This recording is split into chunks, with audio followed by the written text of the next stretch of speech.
I'm choosing to be backlit to begin this video so that we can feature the landscape. And you might, if you're very acute with your eyes, you might be able to see the Golden Gate Bridge in the far background. It's quite a beautiful day here.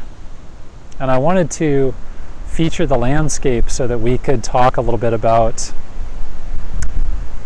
the elements and the fact that today this wind, which you might be able to hear, and this incredible landscape is very enjoyable.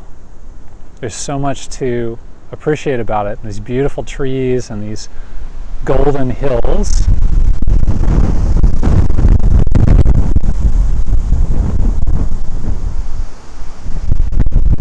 Here in the Bay Area.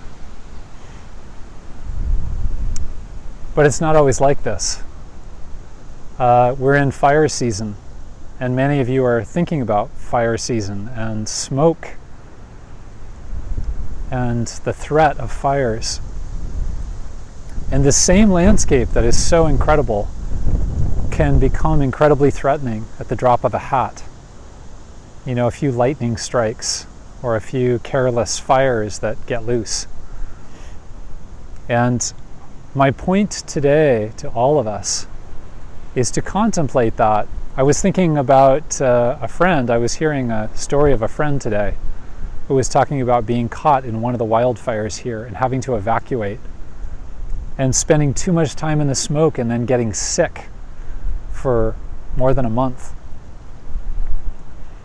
And there was some lesson to me there in terms of our connections in our lives and our capacities.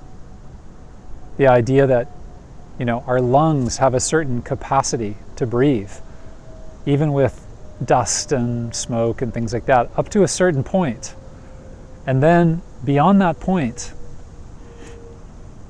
under certain conditions, it's too much for us. If this landscape were on fire, as it was a year ago, I would not be standing here. I should not be standing here. I should retreat. I should evacuate. And I want us to think about that. It's not that the landscape is bad. It's not that I'm bad. Needing to evacuate is not a failure in any way. Evacuation, and we know this with a fire. We know this with a fire completely. Evacuation is just a necessity. It's just what needs to happen in order for me to be safe, in order for me to have strength that I can then bring to my own life and to the lives of others. And in our connections, in our lives with other human beings, when do we need to evacuate? When do we need to step back? Can we understand that for what it is? The conditions have shifted and I need to step back. It doesn't mean I'm bad. It doesn't mean the other person's bad. It's just time to step out, stay healthy, so that I can step back in. That's my thought for today. Okay, take good care.